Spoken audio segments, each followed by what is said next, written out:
রাজ্যের ভারপ্রাপ্ত অর্থমন্ত্রী চন্দ্রিমা ভট্টাচার্য যে ভোট অ্যাকাউন্ট পেশ করলেন, এতে আমার মনে হলো উনি সমস্ত যে প্রস্তাব রাখলেন সেই প্রস্তাব আগামী দিনে কার্যকরী করার সুযোগ আর বর্তমান সরকার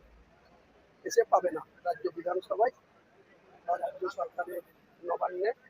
এসে এই সমস্ত যে প্রস্তাব রাখলেন, ডাল ভরা প্রস্তাব এবং ভোটার অ্যাকাউন্ট যেটা পেশ করা হয়েছে, এটা আগামী দিনে